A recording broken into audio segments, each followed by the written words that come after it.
All right, this is my favorite segment of the day. We're going to check in with Kristen Davis, the Manhattan Madam, coming up in just a little while, because it's where we mix it up. Even though I'm without a cocktail shaker right now, if there's anybody that can put a stop to that and get a couple of glasses, we could certainly use them. We mix it up with a Republican and a Democrat to break down the top political news of the day. Without question, it's the story we've been covering all day, the story of Mike Bloomberg's likely entry into the Democratic primary. Here to help break that and a few other stories down. On the right, we have Republican political consultant and Marine veteran Bill Cortese, and Democratic political consultant of the Parkside Group, Joe Reubens, two of my all-time favorites. Gentlemen, welcome. Thanks for coming. Thanks for having us. Bill, let me begin with you. First, can Mike Bloomberg win a Democratic primary? Second, can he win a general election? I think it's tough. I mean, I think the only thing that really changes with the Bloomberg candidacy is it almost guarantees the death of the Biden candidacy. I mean, I think all the things that you've heard and we've laid out about Mike being a Republican and an independent and now a Democrat and kind of all the things where here in the city that he supported, that is really the antithesis of many of the core tenets of the Democrats and the Democratic primary electorate. I think it's going to be very tough for him. And really, I don't see any states that he really brings in a general election that your run-of-the-mill Democrat wouldn't already bring in. Joe, what do you think? Listen, I think the mayor was very successful here in New York. I think he has a real track record that he could run on. You know, the things he did for public health initiatives, whether it's the smoking ban or calorie counts, stuff he did for developing the city in a smart way. I was in the High Line yesterday. It was a visionary idea. The problem is, and I'm not the first to bring this up, the Democratic primary electorate has shifted to the left. Well, so that's what everybody's been saying. Mark Green said it, Dominic Carter said it, and certainly that's true. But what everyone ignores is that a key part of the Trump coalition wasn't registered Republicans. It was independents that can vote in states like New Hampshire, that can vote in places like Iowa. And with no competitive Republican primary happening this year, I'm wondering, and I'll ask you to weigh in first, Bill, do independent voters help deliver Mike Bloomberg the Democratic nomination? Well, I just don't know if, again, Mayor Bloomberg, where credit is due, did a great job here in the city. But this is a different story. I mean, how is he going to play in rural Pennsylvania or in Ohio? I just don't see the appeal to those white working class that Trump was able to bring over from Barack Obama between 12 and 16. I don't see Mike Bloomberg being able to bring those types of independents, those swing voters over. Joe, let me ask you. The irony, of course, is that he came from a very middle-class background as opposed to the president who was born into his riches. But that doesn't really matter. I mean, it doesn't. I mean, duly noted. But the truth is, we're talking about what the appeal is now, and I think where Bloomberg's strengths here in the city, in terms of kind of the nanny state, I think run contrary to what these swing voters in Iowa and out west really what matters to them. He's made the joke himself. He's not sure what the margin is. I mean, before he was running. And by the way, I'm still not entirely bought into the fact that he's going to pull the trigger on this. So you think he may not run still? If I had to guess, I'm not. I would guess again. I would bet against it. But against him running, I think he's certainly keeping the door open. That's why the filing was there. Listen. He has issues that he cares about passionately, and he wants to stay relevant in the conversation. I mean, Kevin Sheekey, one of his political operatives, back when he was running for office, used to run these stories every 6 months. I mean, he was talked about as a candidate in 2004, in 2008, 2012, always.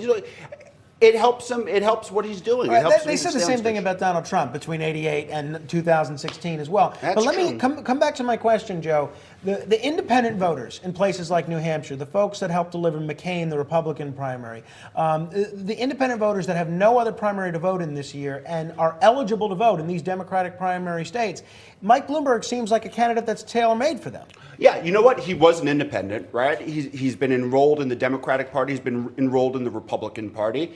And he can make the case, and it's legitimate that he's unbossed and unbought. And he had a real record of showing that he made decisions on the merits. And he's legitimately someone who has an independent streak. But the reality is the issues that I mentioned that are near and dear to his heart, I don't know how many of those issues resonate with these, Western Pennsylvania voters, Ohio voters. Climate change is not top of their list. He's probably the foremost leader in the gun control debate right now. I'm not sure how that plays in Scranton. Well, and Scranton, by the way, just elected their first female mayor. Congratulations, Scrantonians. And she happens to be an independent. So congratulations to all of you independents out there. Bill, let me ask you about Jefferson Beauregard Sessions III, our former Attorney General. He's now running for his old U.S. Senate seat. He kicked off his candidacy with a sort of an interesting announcement. This was the video that he put out there. This is Jeff Sessions explaining his relationship with the president and why, even though they didn't have the best relationship when Sessions was the Attorney General, he's still proud to be pushing for the Trump agenda. This was Jeff Sessions. He has your strong support. Do you have his strong support? Well, I hope so. I think he will respect my work. I was there for the Trump agenda every day I was in the Senate. No doubt about it. I was the first Republican, first senator to endorse him. Yes. We pushed his immigration agenda, his trade agenda, and began to work to a more realistic foreign policy. So, Joe, let me begin with you. While it's clear that Trump may not be that thrilled with Jeff Sessions these days, it's easy to see why a lot of Trump voters might be responsive, especially in a state like Alabama, to a Sessions candidacy. Where do you think he goes in the primary? Where do you think he goes in the general? I think it's probably indicated today. Trump is very calculated in how he makes his decisions politically. He's going to look at the tea leaves. He's going to read the tea leaves. He's not going to, be quick to get into the race until he has some polling back, and I think that's going to drive what his decision making is. Bill, what do you think as a Republican? It's just kind of pitiful. I mean, he's kind of groveling back for another. I mean, this guy can't stand not being in elected office, and I think it's going to be challenging. I don't see how the president gets behind him. I don't think he was happy with Jeff Sessions as the Attorney General. Well, he clearly wasn't happy. There's no opinion there. So it's hard to see. Listen, unless somehow Jeff Sessions comes out of this primary as the winner, I think Trump will probably play in the primary, and it certainly will not be for Jeff Sessions. All right. Let me ask you, especially you guys that are in the political consulting sphere. Politically, what do you think the ramifications of this trial are for Donald Trump? The prosecutor, in her opening statement, in the prosecution's opening statement, they made clear that Roger Stone was lying, and he was lying to protect Donald Trump. Does any of that hurt Trump with the Obama-Trump voters that backed him in 2016? I don't see it hurting him with those voters. I think some of this is so convoluted and so complicated that it's hard for your average voter to kind of really come in and understand what's happening here in this trial. You haven't heard a lot. I believe there's a gag order from the judge on it, so you haven't really heard much of it. People, I think, generally know the association between Roger and the president here, but listen, I think this can go either way. Unless Roger somehow turns on the president, that's maybe the only way that could possibly hurt him, but I don't see that happening. No, that's not happening. Joe, what do you think politically? I think, I don't know about politically, but I could certainly say as someone who enjoys good writing, he does have a flair for words. There's no question about that. Some of those emails were quite descriptive. This is true.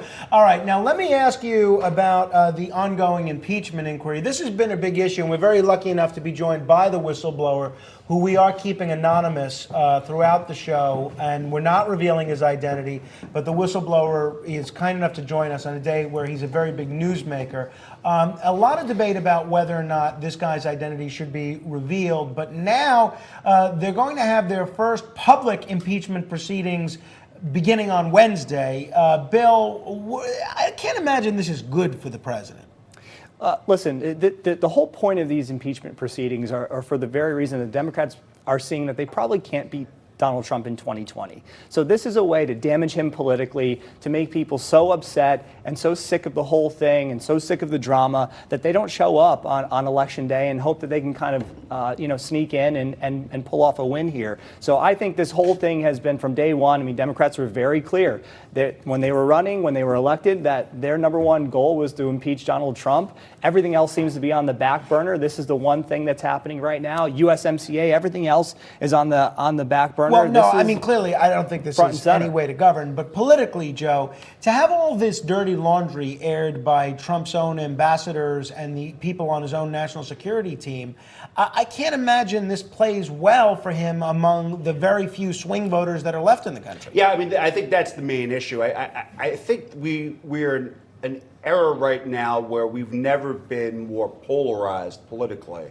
And I'm not sure that there's any new information that could be given to voters. If you're a Trump person, you're going to stick with them. And if you're part of the half of the country that doesn't like Trump, they already don't like Trump. So, I don't think this is how he wants the news cycle to be dominated for the next however long it goes. But I don't know if it's going to have a seismic, impact on people's political beliefs. Even the whistleblower who has been getting almost as much coverage as the president these days. The president said just before the show that he thinks this guy's lawyer, the whistleblower's lawyer, should be charged with treason. So it doesn't seem as if the president is really enjoying this impeachment inquiry. He doesn't seem to be one to shy away from a fight, but unlike some other aspects of his presidency or his candidacy, this doesn't seem to be something that he's really relishing. He's kind of dealing with it because he has to. Is that a fair analysis? I think that's fair, but I think what you've seen with Donald Trump, and this is maybe the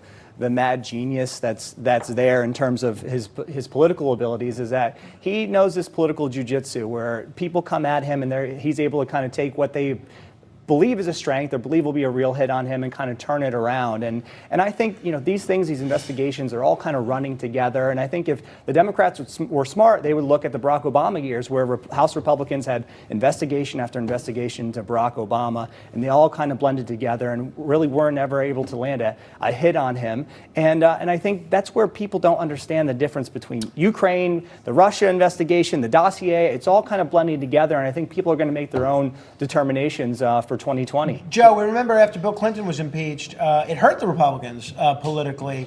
Any chance that might happen now? I think it's probably the most likely that Trump comes out of this in essentially the same position he was in before it ever. I mean, I agree with you. I think his natural favorite environment is the chaos, the zoo. He's very skilled at handling kind of the storm. John rings the bell when we all agree, so we'll ring the bell there. Coming up next, we'll talk with the Manhattan Madam, Kristen Davis, whistleblower sticking around, and then employment attorney Jonathan Bell will tell us about some fascinating cases that are making news all over the country. You're watching Liquid Lunch on NEWSMAX TV. I'm Frank Morano, sitting in for John TABACCO. Stay right there.